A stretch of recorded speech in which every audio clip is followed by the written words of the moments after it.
우리 교회 보면은 미래가 참 희망이 있습니다. 그래서 오늘부터 우리가 이제 주일날 사사기를 함께 나누려고 합니다. 이제 공자의 어록인 논어에 보면은 그 이리관지라는 그런 말이 있어요. 그러니까 하나를 제대로 잘 알면은 10가지 이상을 다 꿰뚫어 볼 수 있다라는 거에서 하나만.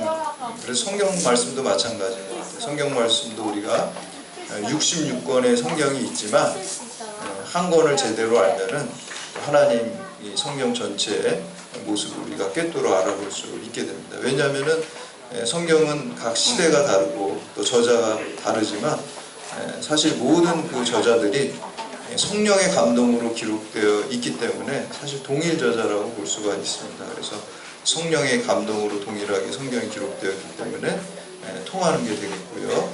그리고 구약이든 신약이든 그것이 하나님의 구원 역사, 구속사로 연결되어 있기 때문에 우리가 그 성경을 어디를 읽든지 하나님의 구원 역사가 면면히 흐르는 것을 알 수가 있습니다. 이제 구약과 신약은 좀 차이가 있어요. 구약은 예수님이 오기 이전에 쓰여진 책이고, 그리고 신약은 예수님이 오신 다음부터 이제 기록된 책이죠. 그래서 그 구약은 그런 면에서 예수 그리스도에 대해서 좀 예표로서, 그림자로서 이렇게 좀 간접적인 형태로 예수님을 드러내고 있고요. 그리고 이제 신약은 예수님이 오셨으니까 좀 직접적인 방식으로 예수님을 그 선포하고 증거하는 것을 볼 수가 있습니다. 그래서 이제 어떤 신학자는 성경 66권이 창세기부터 요한계시록까지 어디를 찔러도 예수 그리스도의 보혈의 피가 흘러내려야 된다, 이렇게 얘기를 해요. 그러니까 창세기를 읽어도 그것이 예수 그리스도와 이제 연결돼서 생각해 봐야 되고, 그리고 오늘 우리가 사사기를 이제 나눌 때도 이 사사기를 보면서도 결국에는 예수 그리스도의 구속사적인 의미와 연관이 되어 있습니다. 그래서 이것을 이제 우리가 구속사적인 관점이다, 이렇게 얘기해요. 예수 그리스도의 십자가와 연결되어 있다라는 것을 볼 수가 있습니다. 그래서 성경 어디든지 다 예수 그리스도의 구속과 십자가 보혈의 피가 면면히 흐르는 것을 볼 수가 있습니다. 유럽의 어떤 교회에 가면은 예배당에 이렇게 들어가면은 양쪽 벽면에 벽화가 그려져 있대요. 근데 이제 왼쪽 벽에 이렇게 보면은 성경 인물들이 쭉 있는데 모세, 뭐 다윗, 그리고 이사야, 이런 구약의 인물들이 쫙 그려져 있어요. 근데 이 구약의 모든 인물이 다양한 인물이지만 다 한 곳을 보고 있어요. 보니까 반대편 벽을 이렇게 전부 다 보고 있는 거예요. 근데 반대편에는 한 인물만 있어요. 예수 그리스도가 계신 거예요. 그러니까 모세도, 다윗도, 이사야도, 또 여러 구약의 선지자들이 전부 다 예수 그리스도를 지칭하기 위해서 이렇게 온 것이다 라는 것을 알려주는 그러한 벽화라고 할 수가 있습니다. 그래서 오늘 우리가 함께 나누는 그 사사기를 통해서도 우리가 주님께서 우리를 구원하시기 위해서 십자가의 죽으심과 또 영원한 생명이 우리에게 주어짐을 깨닫고 결단할 수 있는 그러한 시간 되시기를 주님의 이름으로 축복합니다. 철학자 비트겐슈타인은 논리와 과학이 아무리 발달해도 인간의 근본 문제를 해결할 수 없다라고 했습니다. 이 사사시대는 지금으로부터 이제 3000년 전이에요. 그리고 지금 우리는 3000년 이후에 살고 있는데 과학의 발달과 인류 문명의 발달로 비교한다고 하면 어마어마하게 차이가 나죠. 그런 외관적으로, 현상적으로는 큰 차이가 나지만 3000년 전 사사시대나 또 오늘날 지금의 시대나 어떤 인간의 근본적인 문제, 생사화복이라고 하든지 인간의 인생의 여러 가지 문제들의 어떤 본질적인 면은 변한 게 없다라고 우리가 할 수가 있습니다. 그때나 지금이나 인생의 근본적인 문제들은 바뀐 게 없습니다. 인생의 근본 문제가 무엇일까요? 우리가 이제 영원한 생명을 얻는 것이요. 그러니까 3000년 전 사사시대에도 하나님을 잘 믿음으로, 하나님 말씀에 순종함으로써 진리의 삶, 생명의 삶을 살 수 있는 것이고요. 오늘날도 과학이 이렇게 발달된 21세기 오늘날도 역시 예수 그리스도를 통해서만 우리가 영원한 생명을 누릴 수 있다는 것입니다. 그래서 하나님이 주신 이 말씀을 통해서 우리가 오늘날 신앙을 바르게 세울 수 있어야 될 줄로 믿습니다. 어떻게 보면은 사사 시대랑 오늘날 시대가 저는 굉장히 비슷하다고 생각해요. 왜냐하면은 사사기 마지막이 이제 사사기 21장 25절인데요. 그 사사기 마지막이 어떻게 끝나냐면 그때 이스라엘의 왕이 없으므로 사람이 각각 그 소견에 오른 대로 행하였더라. 여러분 오늘날하고 똑같지 않나요? 오늘날도 왕이 없잖아요. 왜 왕이 없을까요? 다 자기가 왕이니까. 그리고 이게 포스트 모더니즘 시대잖아요. 포스트 모더니즘에는 자기 개인이 제일 중요하고 뭐 절대적인 가치도 사라지고 그리고 자기의 어떤 소견대로 살아가잖아요. 그러니까 제가 이 사사기를 보면서 깜짝 놀랐어요. 오늘날 포스트 모더니즘의 특징과 사사시대의 특징이 똑같은 것을 볼 수가 있습니다. 그래서 사사기 말씀을 통해서 우리 시대를 되돌아보고 반성하기를 바랍니다. 사실 이스라엘 사사시대에 왕이 없는 건 아니죠. 왕이 있었죠. 하나님이 왕이시잖아요. 하나님이 이스라엘 백성을 통치하고 하나님 뜻대로 다스리는 나라가 돼야 되는데 그렇지 못했어요. 하나님이 통치하고 다스리는 게 아니라 자기의 소견대로 자기가 다스리고 통치한 하나님 백성이 아니에요. 원래 이스라엘이라는 것은 이스라엘의 그 조상인 야곱이 야복강가에서 하나님과 겨루어 시로에서 하나님을 이겼다. 그래서 이제 별명이 하나님과 싸워서 이겼다라는 게 이스라엘의 뜻이잖아요. 근데 여러분 상식적으로 생각해 보세요. 여러분 인간이 하나님과 싸워서 이길 수 있습니까? 절대 이길 수 없어요. 근데 이스라엘 이름이라는 게 하나님과 싸워서 이겼다라는 이름을 하나님께서 주셨단 말이에요. 왜 그 이름을 주셨을까요? 저는 그런 생각을 해봤어요. 여러분 우리 오늘 율동하고 찬양 어린이들이 뭐 사달라고 자꾸 막 졸라. 아빠한테 엄마한테 막 졸라. 그러면 안 사줄 수도 있잖아요. 우리가 안 사줄 수 있으면 하도 얘가 그냥 밥도 안 먹고 그거 사달라고 그러면은 우리가 어떻게 아유 그래 아빠가 줬다 엄마가 줬다 그러고 그거를 사주게 되잖아요. 그 아이가 요구하는 대로. 그게 이제 우리가 부모 입장에서 줬다라는 거예요. 저는 그것과 비슷한 것 같아요. 하나님께서 이스라엘 하나님과 싸워서 이긴 백성으로 사람으로 이렇게 지칭한 것은 내가 이제는 너의 아버지가 되고 너는 나의 자녀가 되겠다라는 것을 선포한 말씀이라고 볼 수가 있습니다. 그래서 이스라엘은 그렇게 하나님의 자녀로 하나님의 백성으로 선택받은 그런 백성입니다. 그런데 이제 사사시대에 오면은 이스라엘에 왕이 없었던 것은 이게 하나님이 그들을 다스리고 통치하는 삶을 이제부터 이제 살지 않았다. 이제 불순종의 삶을 살았다라는 것을 볼 수가 있습니다. 그래서 겉으로만 이스라엘 백성, 하나님의 백성이라고 했지 실질적으로는 자기가 주인이 됐어요. 여러분 오늘날 우리들은 어떻습니까? 우리 그리스도인이라는 것은 사실은 하나님 뜻대로 사는 거잖아요. 하나님 중심으로 사는 게 그리스도의 신앙인들의 모습이잖아요. 근데 실질적인 모습을 가만히 들여다보면은 말로는 하나님 뜻대로 살고 하나님 중심으로 산다 그러지만 실질적으로 자기가 소원하고 생각하고 기도하는 모든 것들을 보면은 사실 내 뜻이 이루어지기를 바라는 경우가 많이 있습니다. 그러니까 그런 크리스찬을 어떤 크리스찬이라 그래요? 입술 크리스찬. 그냥 입으로만 크리스찬이야. 나는 하나님 중심으로 살아. 뭐 이렇게 얘기를 해요. 실제로는 나 중심으로 사는 거죠. 그러니까 입으로만. 그렇게 되면 안 되죠. 참된 크리스찬이 돼야 되죠.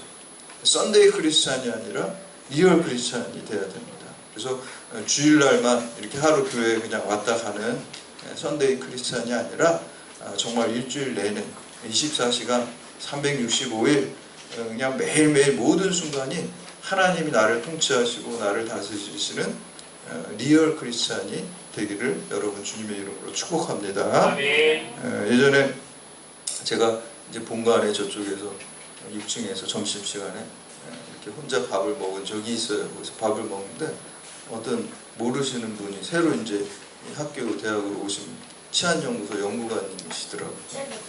그래서 거기서 이렇게 식사를 같이 하게 됐어요. 그래서 이제 통성명을 하고 이렇게 했는데 저는 여기 대학교의 목사라고 이렇게 인사를 하니까 그분은 크리스찬이 아닌데 아유 목사님 좋으신 일 하시네요. 주 목사님 소신을 갖다가 학생들한테 이렇게 신념을 갖다가 학생들한테 가르치고 아유 좋은 일이시죠. 이렇게 이제 저한테 얘기를 하시더라고요.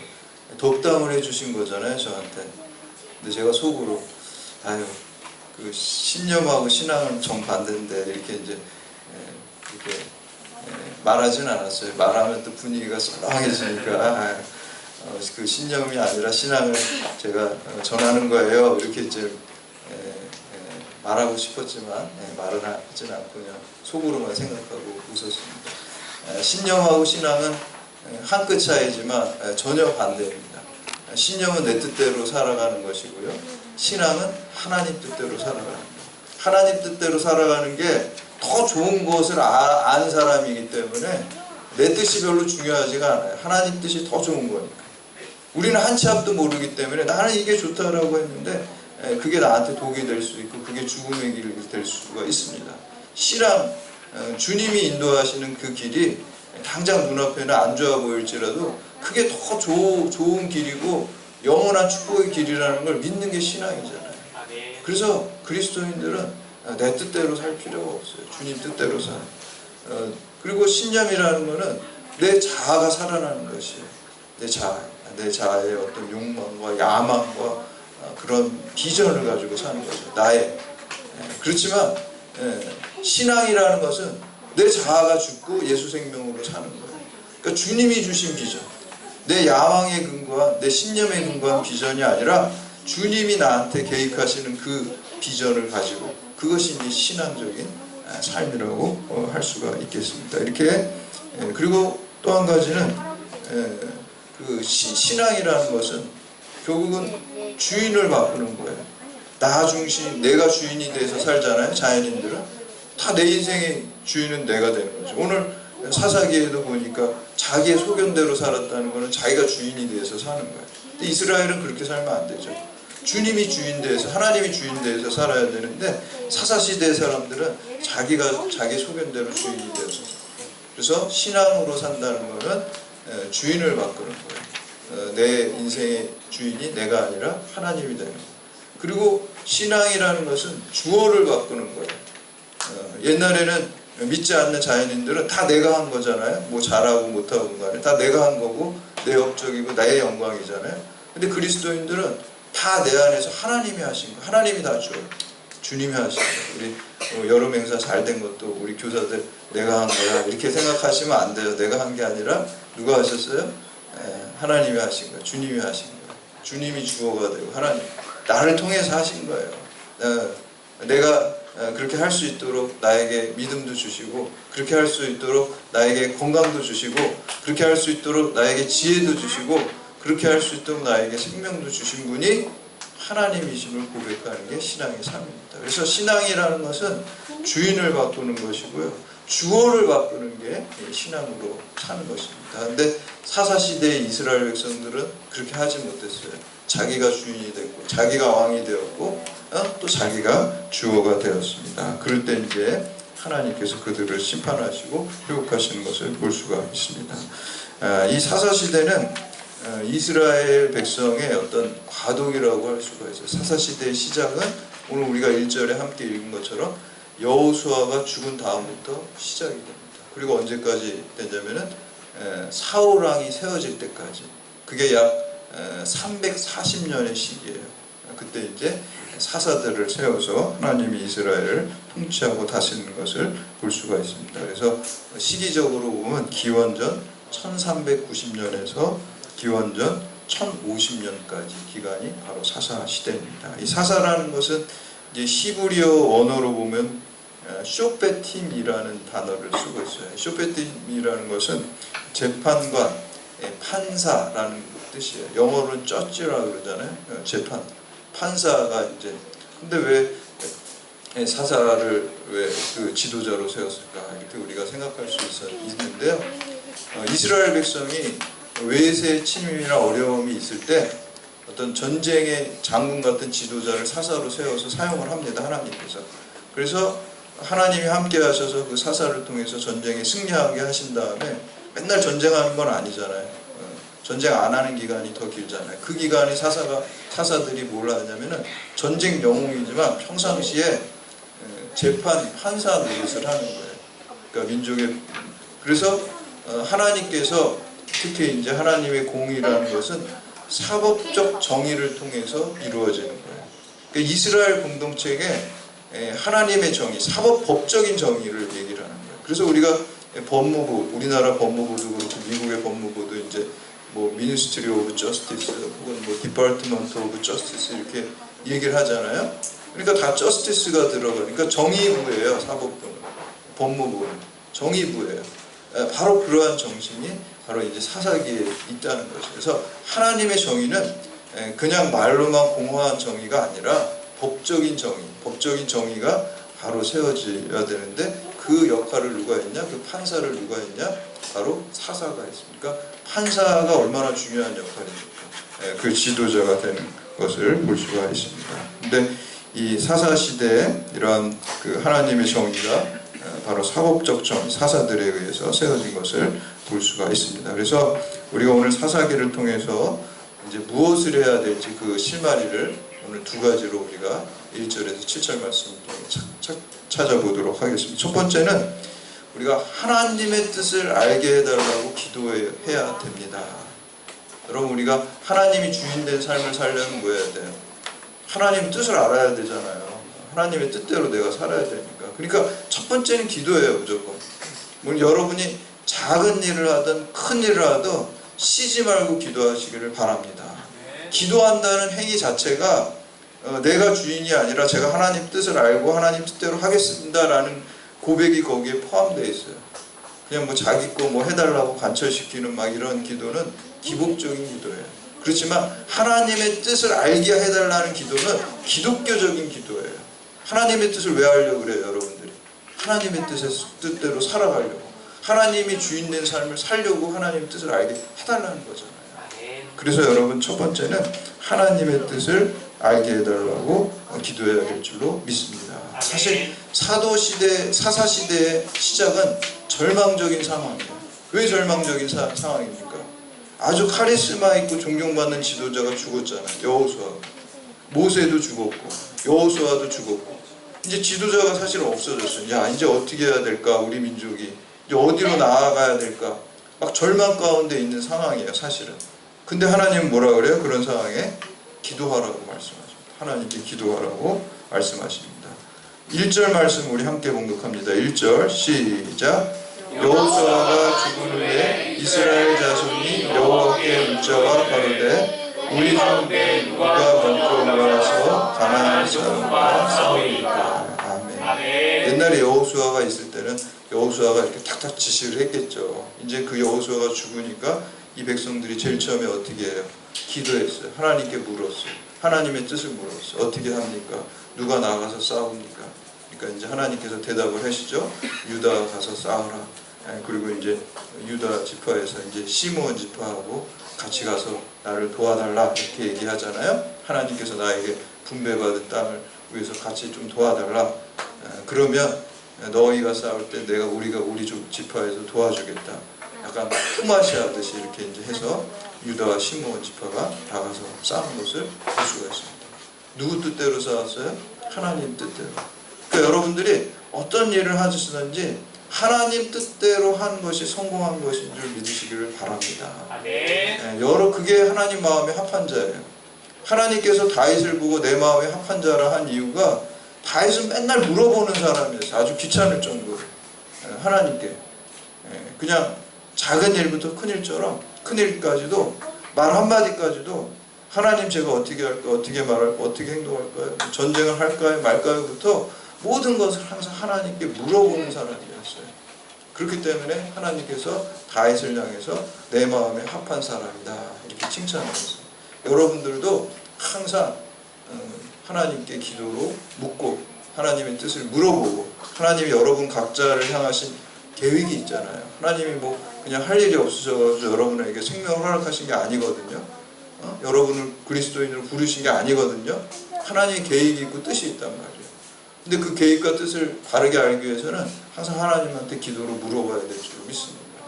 그 성경을 읽으면서 성경을 묵상하면서 기도하면서 하나님의 뜻을 구하는 자에게 하나님께서 그 분별력 지혜를 주시고 그 뜻을 알려주시게 됩니다. 그래서 첫 번째 위기의 시기에 하나님의 뜻을 알게 해달라고 기도해야 됩니다. 그래서 하나님께서 쉬지 말고 기도하라 그랬고 또 사무엘 선지자도 기도를 쉬는 죄를 범하지 않겠다 이렇게 얘기했어요. 종교개혁자 존 낙스는 기도하는 한 사람이 기도하지 않는 한 민족보다 강하다라고 말했습니다. 그래서 여러분들이 항상 기도로 하나님의 뜻을 물어야 될 줄로 믿습니다. 미국에서 태어난 필리핀 선교사로 파송되어서 활동했던 그 선교사 프랭크 루박이라는 선교사님이 계십니다. 이분이 필리핀에 이제 섬이 많잖아요. 거기에 이제 만다나오 섬에 들어가서 선교를 하는데 여기 만다나오 섬의 사람들은 다 이슬람을 믿고 있었어요. 그 이슬람은 얼마나 또 공격적이에요, 그렇죠? 그러니까 아무리 기독교 복음을 전하려고 해도 마음을 닫고 열질 않았어요. 그래서 이 프랭크 루박 선교사님이 야 이제 내가 이 사람들의 마음을 열기 위해서 할 수 있는 일이 뭘까?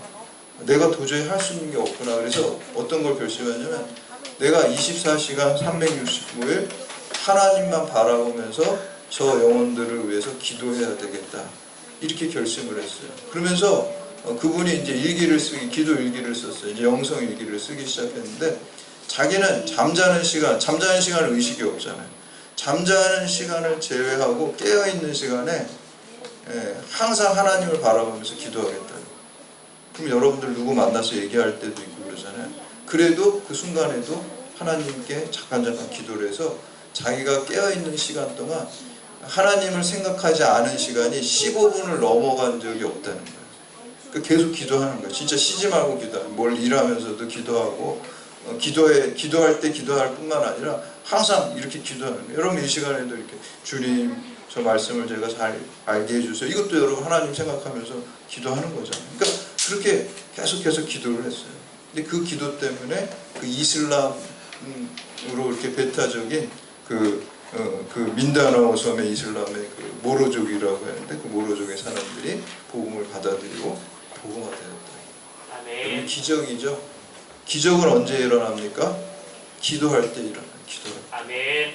내가 어떻게 그 이슬람 사람들의 마음을 열겠어요. 근데 이 프랭크 루박 선교사님이 24시간 주님만 바라보면서 기도했을 때 그들의 마음문이 열어지고 복음이 들어가고 생명의 역사가 일어나는 줄로 믿습니다. 아멘. 여러분 자녀 기를 때도 말 잘 듣습니까? 안 듣습니까? 잘 안 듣죠. 잘 듣는 사람도 있어요. 잘 듣는 사람도 있어요. 근데 잘 안 듣기도 해요. 잘 안 듣기 때 하나님께 기도하시기를 바랍니다. 아멘. 내가 자꾸 얘기하면 물론 내가 얘기하는 것도 저도 이제 우리 아들 눈치 보면서 얘기를 해요.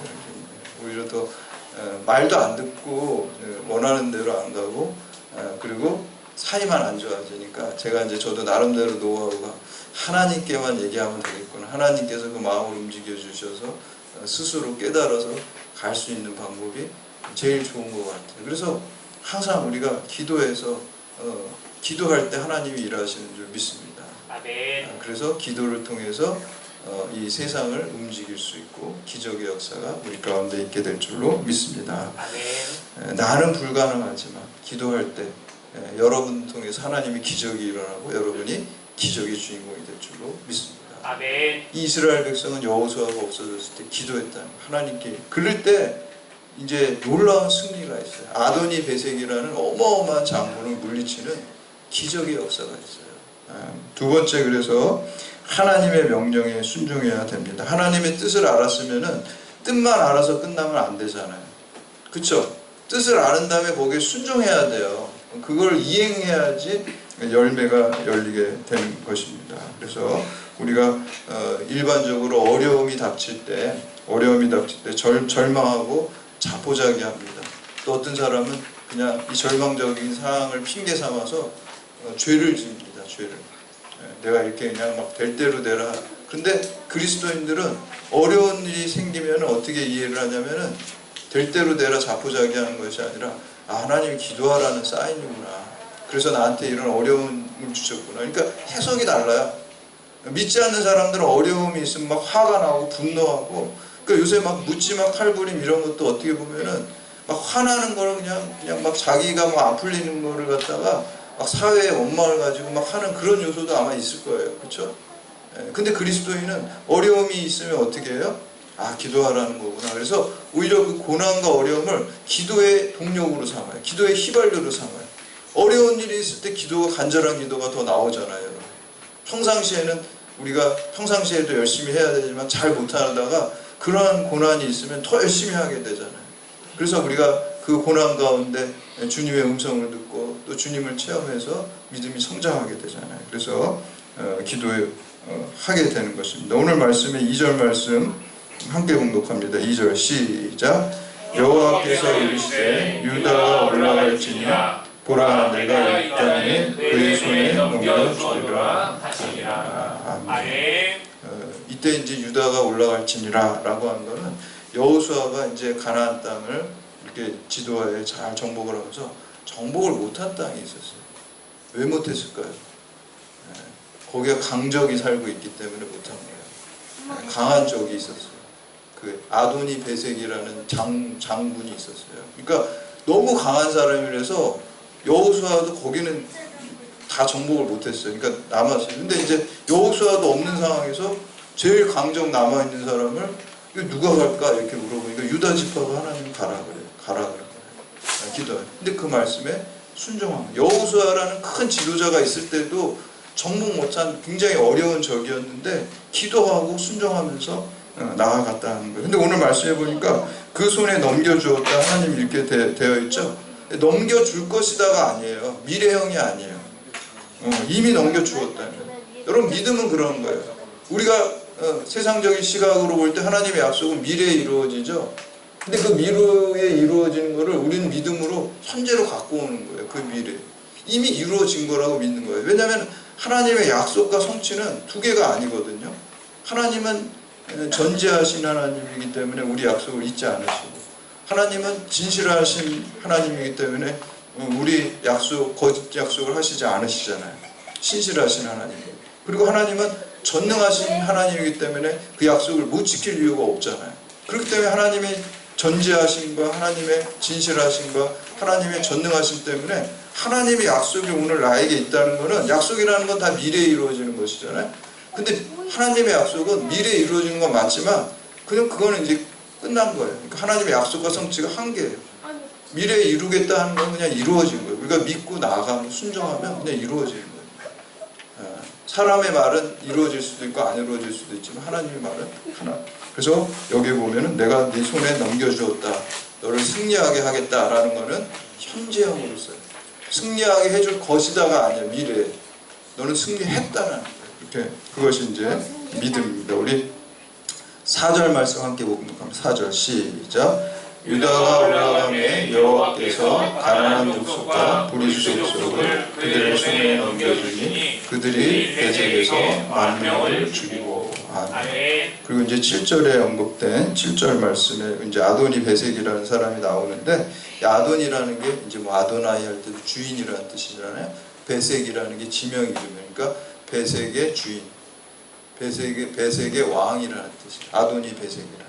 이 사람이 얼마나 강한 사람이냐, 70나라를 싸워서 70왕을 꺾었어요. 70전 70승이에요. 싸우는 대로 100% 이기는 사람. 그리고 얼마나 잔인하냐면 그 왕들을 이긴 다음에 엄지손가락을 다 잘라버렸어요. 앞으로 너 칼도 잡지 말고 반항하지 마. 엄지손가락을 다 잘라버렸어요. 70명의 왕. 그리고 엄지발가락을 다 잘랐어요. 왜요? 뛰지 못하게, 도망가지 못하고, 싸우지 못하게. 그러니까 왕을, 70나라의 왕을 갖다가 엄지손가락을 자르고 엄지발가락을 잘라서 완전 불구를 만들어버릴 정도로 잔인한 사람. 그리고 보통 그래도 왕이면 이렇게 아무리 전쟁 포를 하는데 예우가 있잖아요. 예우 그런 것도 없었어요. 그냥 며칠씩 굶긴 다음에 배고프게 만들고 자기가 밥 먹을 때 밥상에서 떨어진 음식물을 개처럼 주워 먹도록 한 그런 잔인한 왕이었어요. 근데 그렇게 강하고 잔인한 왕을 여호수아라는 거대한 지도자가 있을 때도 못 이겼는데, 이스라엘 백성들이 하나님께 기도하고 하나님의 뜻을 알아서 하나님의 말씀에 순종했을 때 아도니 베색을 물리치는 기적과 같은 역사가 일어난 줄로 믿습니다. 아멘. 여러분 오늘날 우리 인생 가운데 아도니 베색과 같은 정말 난공불락의 큰 문제들이 있지 않습니까? 그거 어떻게 이길 수 있어요? 내 힘으로는 못 이겨요. 그렇지만 우리가 기도하고 순종할 때 아도니 베색과 같은 그러한 적들을 물리치고 문제를 해결하게 될 줄로 믿습니다. 아멘. 그래서 이제 아도니 베색이 결국에는 자기가 잡혀서 똑같이 또 이제 아도니 베색도 이스라엘 백성이 똑같이 엄지손가락과 엄지발가락을 잘림을 당하고 나중에 죽게 되는 것을 볼 수가 있습니다. 여러분 우리 인생도 마찬가지인데 여러분이 아무리 지식이 많고 돈이 많고 권력이 있더라도 여러분이 왕이 되고 주인 된 인생의 결론은 사망과 죽음입니다. 왜 그렇죠? 내가 주인 되면 내 인생의 주인이 되고 왕이 되면 죄악된 인간이기 때문에 그 결론은 여기서 아무리 화려하게 살아도 그 결론은 사망이고 죽음으로 끝나게 되는 거예요. 영벌에 처하게 되는 거예요. 그렇지만 내 인생이 별로 이 세상에서 별로 화려하지 않을 것 같지만 우리가 기도하고 하나님 뜻에 순종해서 갈 때 주님이 주인 되시고 주님이 우리 인생의 왕이 되시면 우리의 인생은 영원한 생명이 되고 천국이 될 줄로 믿습니다. 아멘. 그래서 우리가 여러분들이 항상 오늘 이스라엘 백성처럼 하나님의 뜻을 묻고 하나님을 주인으로 삼고 순종함으로써 여러분 삶 가운데 놀라운 기적과 승리와 생명이 있는 여러분들 다 되시기를 주님의 이름으로 축원합니다. 이제 다 같이 자리에서 일어나셔서 주를 위한 이곳